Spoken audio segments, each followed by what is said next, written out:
One of the discussions that you know has been very prevalent through the interim, through legislative session, has been the topic of water availability. And most of you know the alphabet soup that us groundwater professionals swim in, but the term DFC and who gets to sit at the table, how that's determined, and then more importantly, how that's tracked has been discussed quite a lot. So we have a phenomenal panel this morning, a presentation, and then a panel this morning to talk a little bit about that subject. So with that, I'd like to introduce James Beach, who's the Senior Vice President with LBG-Guyton Associates in Austin, Texas, to give you a presentation and to moderate this panel. Let's welcome him this morning.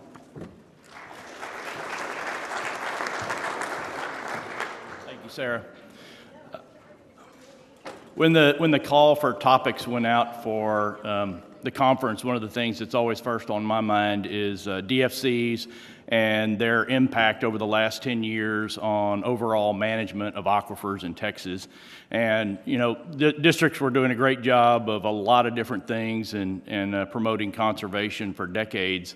And when the joint planning process came along about 10 years ago and everybody started thinking about setting long-term targets and looking at really where what the aquifers were going to look like down the road, I think it set a new kind of standard for most districts. Some districts had already been thinking about that, but when you start quantitatively thinking about how to manage that and setting long-term targets, it sort of sets the bar a little higher, I think, for a lot of people and for a lot of districts. And so that long-term planning is one of the things that comes out of the joint planning process, and it requires that long-term vision and quantitatively putting that into putting the numbers to it, basically. And so after 2 rounds of planning, we've got DFCs in place, and most of you have been involved in that process one way or the other. About 5 years ago, after the first round of DFCs were put in place, I started thinking, well, what are we doing about implementing these? What are we doing about monitoring? And of course, again, a lot of the districts that have been around for a long time have a lot of historical data. The newer districts are just coming online. And so what we see is that as the DFCs have been established, the desired future conditions have been established, we see monitoring networks in various stages of development. Some of the newer districts are taking over the Water Development Board duties in monitoring wells and adding wells to those networks. And we're refining the schedules for monitoring and the programs that we get all this done with. How many transducers are you going to have versus how many manually measured wells and all of that. And so the districts are continually updating those programs, making them better, making sure that you have a good baseline of information to move forward with. The other thing that's happened, of course, is that those modeled available groundwater numbers have been incorporated into the regional water plans, and that starts to inform the whole planning process about how much groundwater is really there for use, at least in the state water planning process. And so all of those things have happened, and then you've got on top of that sort of another layer of developments, the legal challenges, decisions, and settlements. We're all familiar with DAY, and it's always interesting talking to attorneys about DAY because everybody gets something different out of DAY, right? The DAY decision. And of course, I'm not an attorney, so I can't speak to it, but it always is very interesting to see how many different perspectives you get on how these decisions affect the path forward for planning and enforcement of DFCs. And then, of course, the Bragg case, we've got DFC challenges and contested permits that are happening around the state. All of these things are kind of happening as we move through the joint planning process, and each one of them informs the process a little bit more. We've got legislative developments. You heard a bunch of that yesterday, and the messages have been sent, and the laws are changing as people wrangle over those things, and the communication and the education continues. I think that's the most important thing that we see is that even as early or recently as yesterday, there was a lot of education in the room for that whole process, and so all of these things continue to develop over time. And then as a hydrogeologist, and for all these guys on the stage with me, one of the most important things that we're focused on, of course, is data and science, and that continues to improve over time. We're getting more wells to monitor, more wells are being drilled, and all of that information continues to improve our understanding of the aquifer systems. We've got updated models in many cases, and there's a lot of investment into that from districts. I know Dirk and the districts in GMA 8 have invested a lot of their own money and time into updating models and moving us forward into more quantitatively understanding aquifer systems. So I know one of the things that we've done as we're working with our clients is trying to develop what we call DFC monitoring tools. This is just a screenshot of one of the tools that we're developing. And basically, I know it's hard to read, but essentially what it does is takes all that monitoring data and basically develops a slope analysis, geographic analysis to assess where you're at on the DFC. You can track all your data through time and essentially say, okay, if in this particular well, what's the trend in the water levels in that well, and when do those water levels hit the DFC in that well, and then you can do it globally as well across the district or across a county or across a GMA as well. So it's a matter of pulling in the data, doing the analysis, and one of the things that we realize when we start to put those tools in place is that there will be a lot of questions about the assumptions, and we've all been involved enough in contested case hearings or litigation to understand that when you start to make decisions with models or you start to make decisions with tools, there's always a drill down on, well, what assumptions did you make and how valid are those assumptions? And those tools that you're using, are they valid to inform the decision process of a board of directors? And so we realize that as we develop these tools and those get folded into the decision-making process, that they will be scrutinized heavily. And so that's one of the things that we continue to develop as consultants for our districts and understand that those will be, they need to be defensible. We had a talk or two about that yesterday, and of course that's all part of the story. But 10 years into the DFC process, it is time to start thinking about implementation, enforcement, what it means for permitting, and that's what the three experts are up here to talk about today from different districts. So if we can switch the slide to Gregg. Gregg Singelmann is the general manager for the Gonzales district in GMA 13. And we've got just a brief introduction to the panel members today. We've got Gregg, who's from GMA 13, and Steve, who is from the North Pole, I think is the way you like to reference it, right, Steve? The North Pole of Texas, in the Panhandle.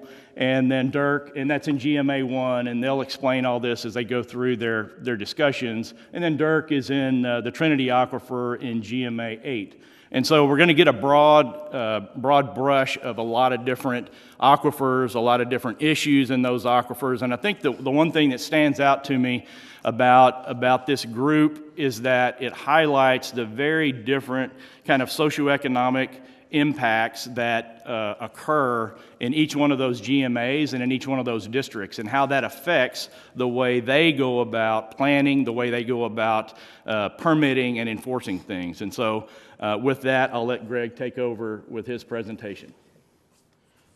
Thank you. As he said, Gregg Single, I'm the general manager of the Gonzales County Underground Water District. I've been there since 2008.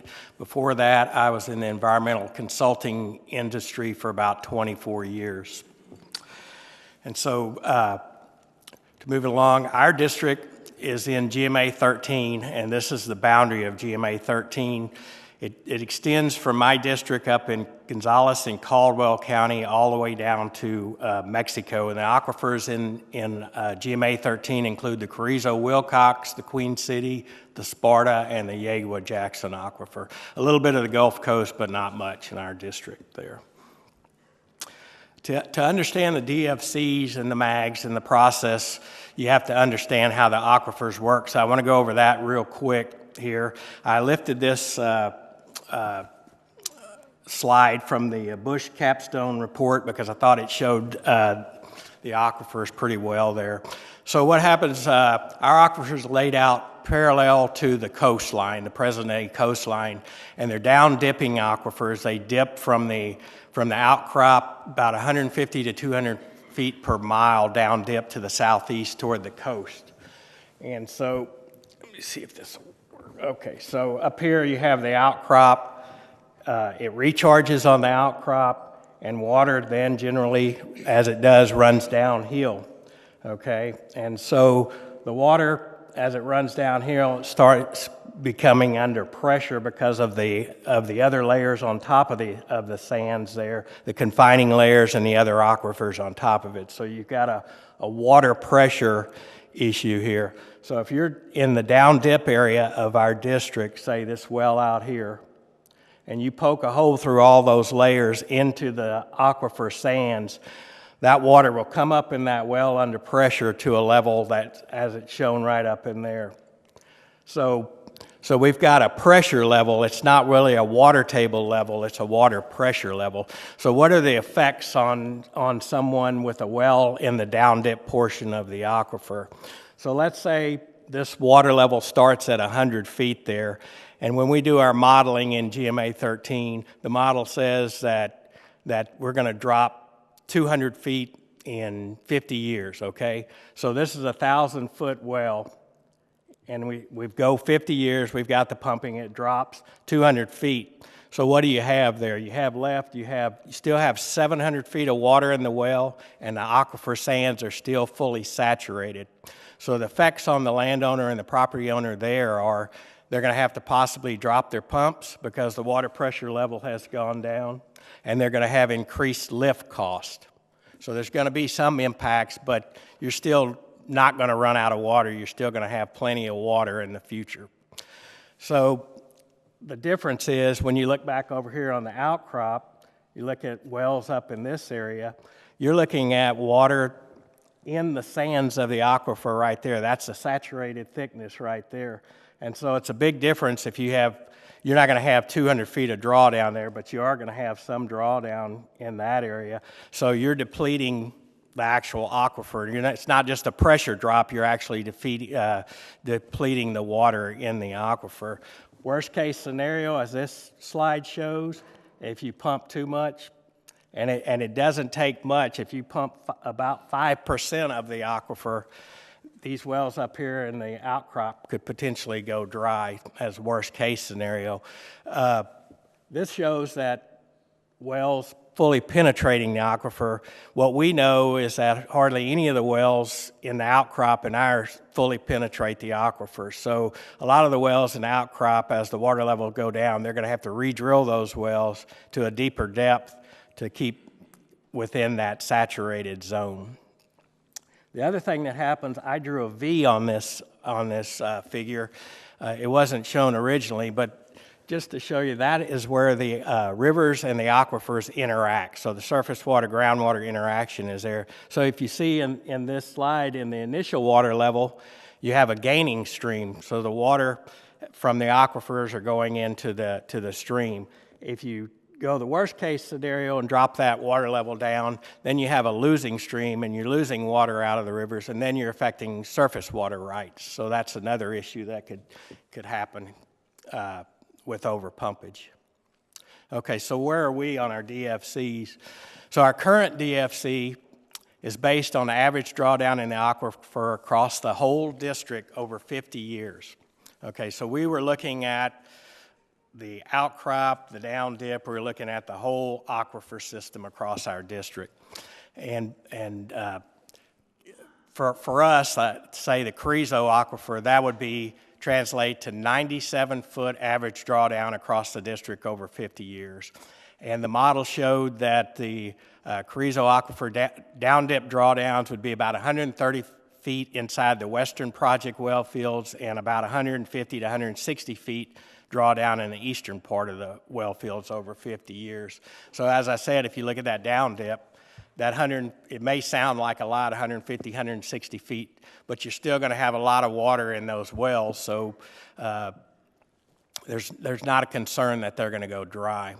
Our proposed DFC, though, we started thinking about that. It's who are we protecting? Who do we need to protect in here? And based on that down-dipping aquifers, we came to the conclusion that we really need to start focusing on the outcrop and the saturated thickness there. So our proposed DFC that we've submitted to the Water Development Board says that we want 75% of the saturated thickness in the aquifer outcrop to remain from the starting period of 2012 to 2070.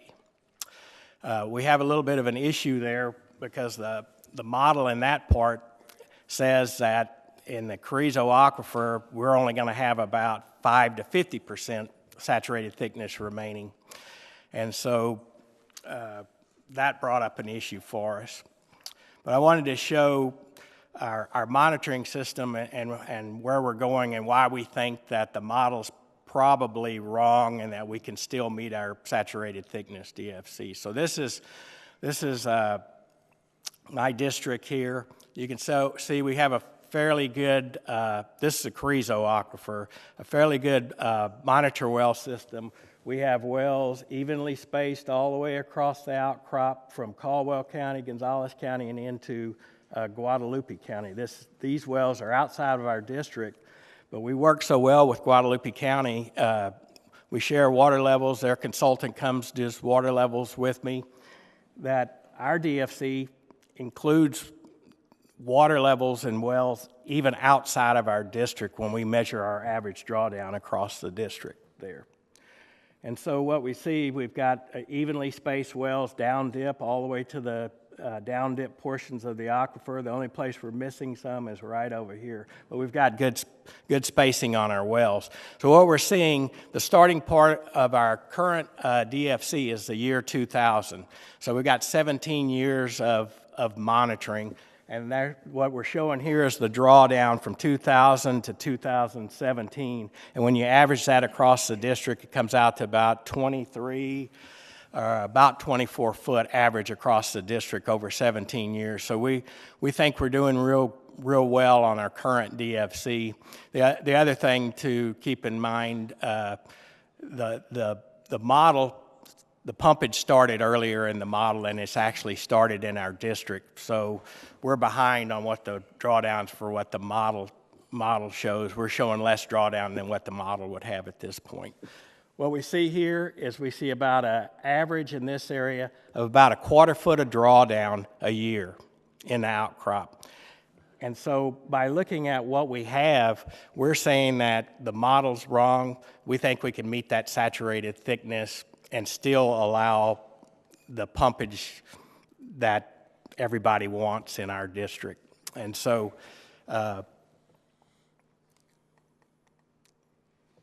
just to show you where we are, this is the Saws well field, the Schertz-Seguin Local Government Corporation well field, and the Canyon Regional Water Authority well field right here. That's why all the pumpage is on this side of the district here. Hayes-Caldwell Public Utility Agency, Texas Water Alliance, GBRA, they haven't started pumping. They're not going to start pumping till about 2022 or 2025. The only drawdown we see over here is from our city of Gonzales and the Gonzales County Water Supply Corporation there. Okay, so here's what the model shows. This is a drawdown in the outcrop, the saturated thickness remaining here. And so blue, yellow, orange is good. Red, black is bad. So if you see it across our whole GMA there, sorry about that, pushed the wrong button. Things look fairly, is that the one? Fairly good down in the bottom, down here in these districts. We've got saturated thickness remaining. But we have a problem up here in my district, up in this area. We're not sure why it shows so much drawdown up there, and I'll key in here. But it shows that we're not going to meet our DFC with the amount of pumpage that we set in there. But as I said, our water levels show that we think we can meet it. So what we want to do is we want to find out how we can fix the model and better help what's going on there. So what we have planned is we want to install 19 observation wells across the outcrop in Caldwell, Gonzales, and Guadalupe counties, and we're going to work in a cooperative effort with the Guadalupe County Groundwater District and the Plum Creek Conservation District, because we're going to put some of those wells in their district. They have to get the landowner approval to do it. And what we want to do with these wells, we want to assess the thickness of the outcrop, the geologic stratigraphy, hydraulic conductivity, water quality. We're going to try to assess the groundwater surface water interaction. GBRA and USGS has a study going on now, so we've asked them to give us some locations that they want us to put some wells in along the Guadalupe or the San Marcos River to help with that study. And then once we get that information, we're going to use those observation wells to assess DFC compliance. And my hope is that we can work with Plum Creek and we can work with the Guadalupe District to come up with some consistent rules for production cutbacks if that's ever needed. So we're consistent, at least in our area, with our 3 groundwater conservation districts. And I think that's it for my slides. And our next speaker, again, is Steve Walthour, and he'll tell you a little bit more about his GMA and the approach that they're using to monitor DFCs and how that's impacting things. I first came to the North Plains over 10 years ago now. Used to work for Greg Ellis down in the Edwards Aquifer Authority. Did permitting down there, did a bunch of different things in the Edwards, and I get to do a bunch of fun things up in the Panhandle today. My district, we're in GMA 1. I say the North Pole of Texas because if you ask some school kids today and some adults in this room, if you say the Panhandle, or do you mean that area over there around El Paso, is that the Panhandle, or is it that tall part standing up in the middle of Texas? So I tell people I live in the North Pole of Texas, and then I tell them that I live in Dumas, and then they know where I am because they're headed to Colorado to ski, and they go through Dumas. So, but in our area, we have 4 districts. We have part of High Plains in the blue at the bottom.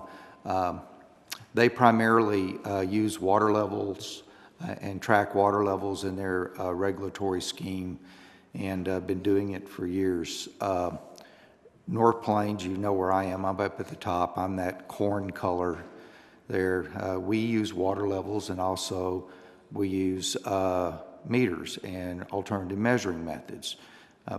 Our board did that about, it was before I got there 10 years ago. They went toward trying to measure how much water is being pumped out of the ground because we were pumping a lot of water. In the middle there is Panhandle District. Panhandle, all the part of 8 counties. CE runs, they use a combination of water level measurements, and if it really gets bad in an area, they slap meters on wells and start measuring water coming out of those strategic conservation areas is what I call them. And then last but certainly not least is Hemphill County, our single county district. In Hemphill, it's one of the areas that probably pumps the least amount of water out of all the districts that we have. And they're at the area where they're concerned primarily with inflows and outflows of the Canadian River and the springs in their area, along with agriculture, cattle, raising cattle and that type of agriculture. We've gotten together. We went through our aquifers that we deal with is primarily the Ogallala. The Ogallala Aquifer from the east side of the Panhandle to the west side drops about 2,000 feet over that period. It's an alluvial aquifer, so the sands in that aquifer came from the ancient Rocky Mountains and deposited sand from west to east and downhill. So if you're up there in the Panhandle, it looks flat, but it's amazing. It does drop 2,000 feet all the way across. Below the Ogallala, we have the Rita Blanca, which we've included in the Ogallala, and it's model available groundwater and DFCs because it's in pretty high hydraulic communication. And the other minor aquifer that we look at, certainly not minor in this area, but minor as far as the state of Texas is concerned, is the Dockham. The Dockham pops up on the western side, the western two columns of counties in the GMA. What we did in our groundwater management area, we had the last session or the last round of planning, we were looking at percent of water and storage over a period of time for the Ogallala.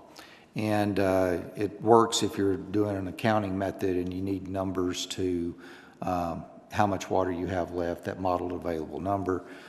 But most of the districts have been using water level measurements, and we collect water levels too. So this last session, we looked at it both ways. We come up with the water levels over that period of time that would achieve a DFC, and the also the numerical information we needed to look at groundwater withdrawals.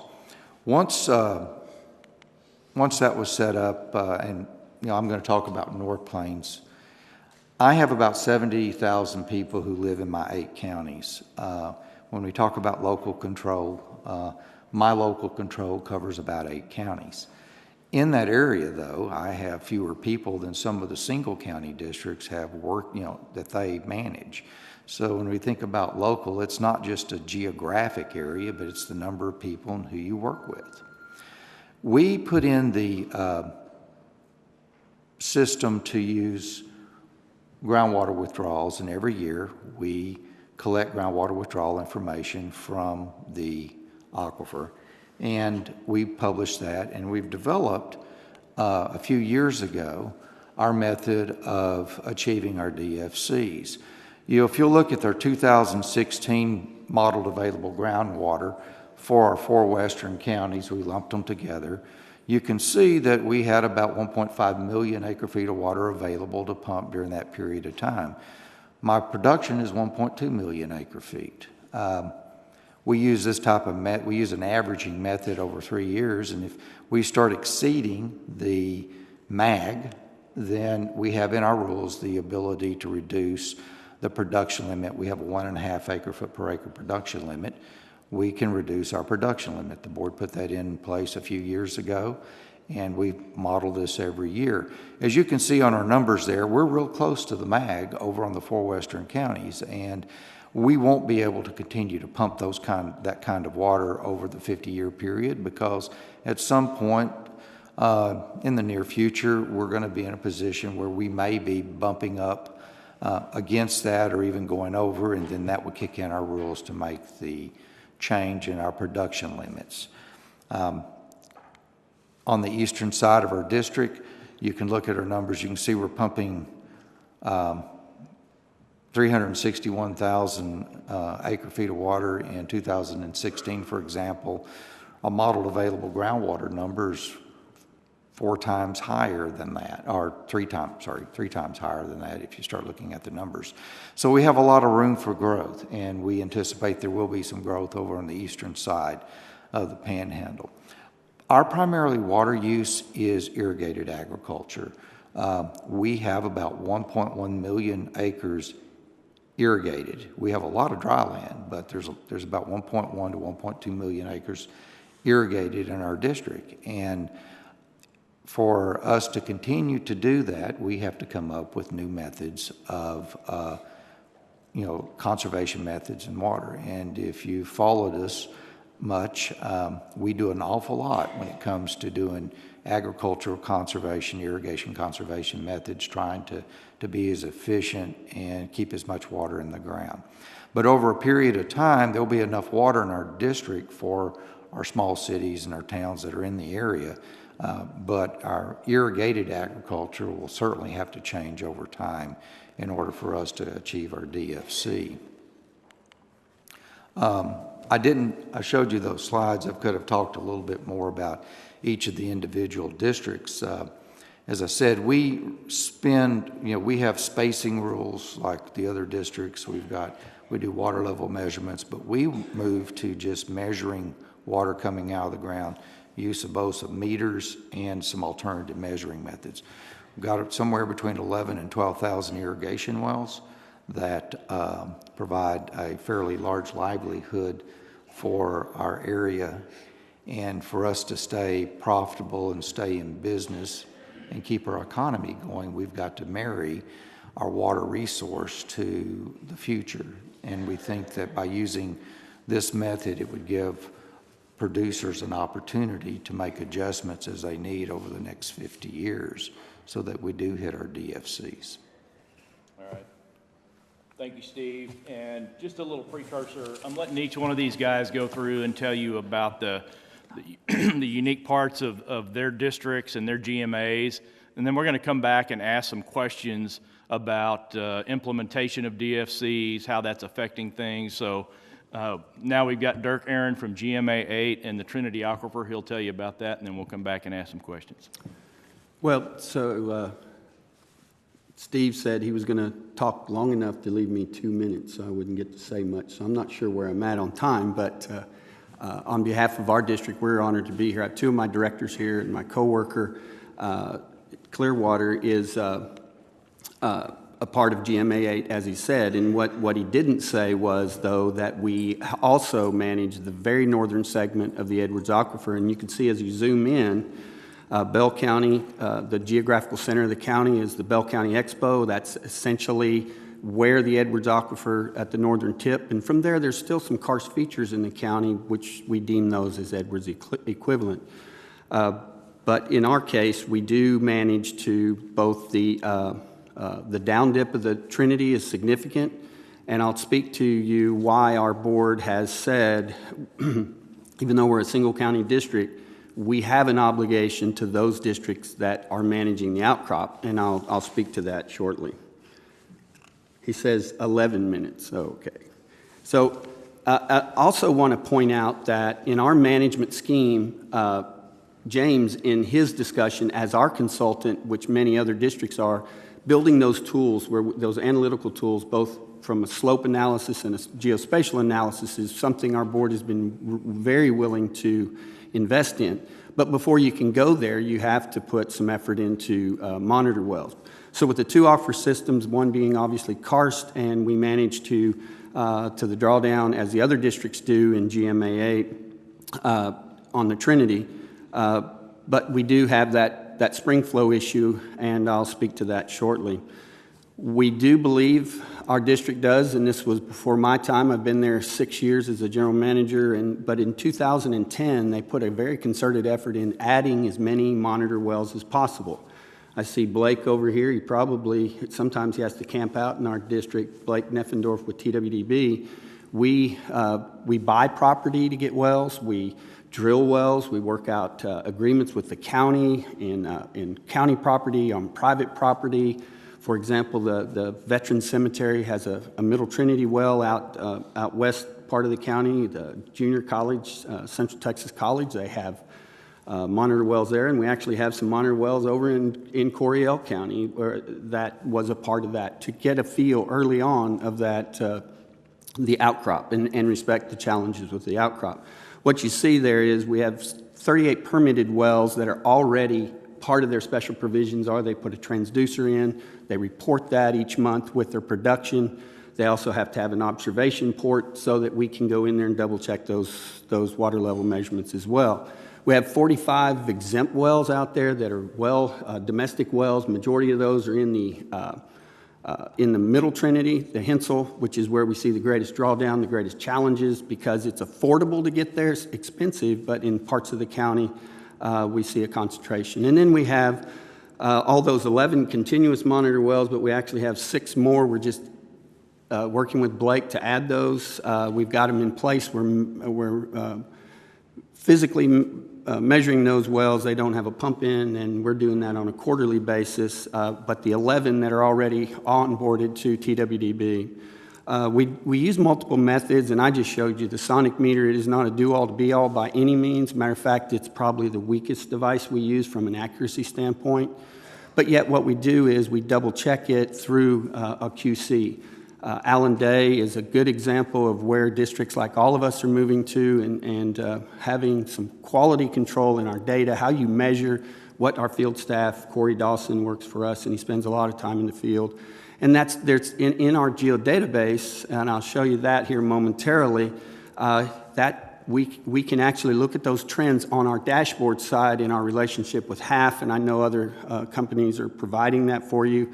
But when we're working on these other tools currently that we're funding to LBG-Guyton that he referenced to, we're being very cautious. These are in still beta research mode, and so they're not a do-all to be-all, but we're beginning to get to a point we can, as Mike Gershon says, put our big boy pants on and manage fully and completely toward the data. Again, we have a lot of old public water supply wells that we've been given ownership by, like, for example, the city of Temple has multiple Hensel wells that are no longer being used for public water supply. They couldn't meet those standards.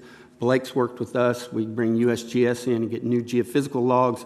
And they're very deep wells, and they're completed properly, and we determine are they screened properly into the Austin, opposed to being multiple screened intervals, which we see to the north and in other counties, so that we can stand behind that data as well. So what we do is we just have the ability, as we push it in, we can hone in on that data within our dashboard as we're analyzing it, and we'll add these other additional tools for the district to look at the trends and manage to the numbers over time. Again, with our current research that we're moving toward, again, we manage by water levels. We manage in both the Edwards and the Trinity. But we live by our spring flow data, and I'll speak to that in a second. But the key to this is, and Mitchell Sodick is back there. He's our neighbor to the west in Central Texas GCD. It's important to us that round table includes our neighbors, but more importantly, it includes our consultants. It includes those public water supplies who are 90+% of our permit holders for rural water supplies. And as we have these dialogues, and we're part of that in growth corridor, we have 31 different water purveyors in Bell County. 5 of them are wholesale water purveyors with positions in either Stillhouse or in Belton Lake or down below the dam, the city of Temple. But then they have retail customers that are upwards of 31. For example, we have a large permit coming to us that 2 wells have been completed by Central Texas Water Supply, but they have 18 rural water supply customers that they provide water to. 8 of those customers have wells with us, similar to the discussion in McLennan County, that also they pay for surface water and then they offset that cost in that rural community. These are the rural landowners, the men and women of the 1950s that jumped out there. They provided land, they put that in, but majority of those are 1,500 or less meters. CCNs reach into 5 other counties, and so it's obvious to us that the validity in not allowing transport or what export, however you want to look at it, does not become an issue of our district. So when we permit both historic use permits as well as operating permits, kudos to the legal team that was in place when the district was started, the transport numbers are a provision within the permit. So these discussions about syncing up, it was already synced up in our particular case. Again, what we do, though, is those permit holders have to report their production as well as their water level measurements depending on the nature of the well. The old historic wells, we now have airlines repaired and functioning, or they are actually putting transducers in those. Secondly is we look at comparisons of actual drawdown water levels and compare them back to the simulated, and I'll show you how we're looking at that. And we're looking at that in wells on adjacent counties. We also comparison of actual production relative to their permitted amounts, because that's important to us to be knowledgeable of. Again, we're continuing to do those research activities. So one of the things we do on an annual basis, we're moving toward this now in our permitting. We look at the hydrogas. These are ways we analyze permits, but we also look at the long-term trends with James. This particular, you'll see that, you could see that over in his demonstration where he had that Yet we show the entire depth of the well, the constrictions or where its screened intervals are, so that those existing wells, what's the drawdowns there based on actual pumping as well. And so we look at that on every one of those wells that we can get that data on, and we're moving toward more and more public water supply wells or sand and gravel mines. They like this because what you see there is we look at that, the lower lines are right there to the top of the DFC. That's a 70-year push out, but then we also have modified that. Our board spent the money with LBG-Guyton, created an option for us to look at real transmissivities, because new wells, we require them to do a really extensive hydrogeologic report that includes an aggressive aquifer test. And that data goes into that same model, but James modifies those numbers, and we could spend half a day showing you how that is. But then we also now are going to superimpose from 2010 on those actual water levels on that on an annual basis. So we know where we're at, similar to what Gregg's doing relative to the DFC, and see if our modified model is more accurate. Which one, and where do we fall with those water levels? Be mindful of the fact we also be looking at what % of actual permanent amount are they producing to.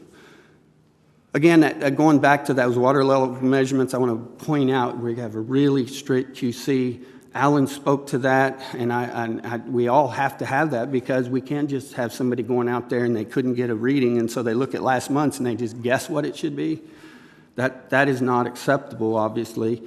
So those continuous monitor wells, transducers, and then a really trained staff member that can put the data into our database in the field, but he's got to answer questions on the protocol. At least it forces him to be honest, or the data won't be taken. And again, if there's something's not right, he leaves the well, comes back to see if there had been pumping or if there's some other disturbance going on, and then returns it at a different time. The last part, the Edwards Aquifer, it's a real challenge for us because when I went to work in May or June 1st of 2011, two things happened. One is Gershon calls us and tells us we have a petition with the U.S. Fish that we have to address related to the Salado salamander. And there wasn't enough scientific evidence, so we could have sat on our hands, or we could have went to the courthouse and sued the federal government, try to stop the listing, or could we do what Mike said to multiple collaborative partners, build a scientific data that's specific to that segment of the aquifer, and also defend that our regulatory mechanisms in place to maintain spring flow satisfies the needs of the species. And because we did that, we went together with the city of Salado, the county, and Clearwater, and also our largest permit holder, which in that Edwards Aquifer right there, the largest production is a small water supply corporation. I call it the mini SAWS, Salado Water Supply, and they're awesome. They give us water level measurements every Monday. They participated in the funding, and they actually live by, when the spring flow goes down, they will work with me. We've aggregated those wells so that we can move away. Where that data, though, where that hard work you see right there, kudos to Stephanie Wong and Dr. Joe. See you over here. Stephanie, I'm impressed. You're out of bed early, girl. That's our team from Baylor that did 90%, and we have the research on the first two phases is complete. U.S. Fish accepted that in as part of our there. I'm sorry. Nope, that's okay. We've got about 1 minute. I want to ask each one of you the same question. How are all of these monitoring results, are they affecting your permitting and planning decisions yet? And if so, how? For us, they're not affecting our permitting or planning at this point. We think we're going to meet our DFCs, and so everything looks good at this point. Okay. Steve? Kind of went through it. We have a system set up that as our production reporting exceeds the MAG, we're going to reduce our permitted amounts. So it can affect us in the future. So, okay. In our case, what we showed you does impact our permitting. We've got a model that we've invested in. We analyze it, the permit to that model, also to the GAM, and we actually look at real water levels. and then we actually bring those stakeholders into the room and allow them to be a part of this process so that we can deliberate on it before we put the board in a bad place, that all of us are around the table so that it's a team sport opposed to we're on one side of the table and they're on the other. Great. Hey, can y'all help me give these guys a hand for the perspective they brought here?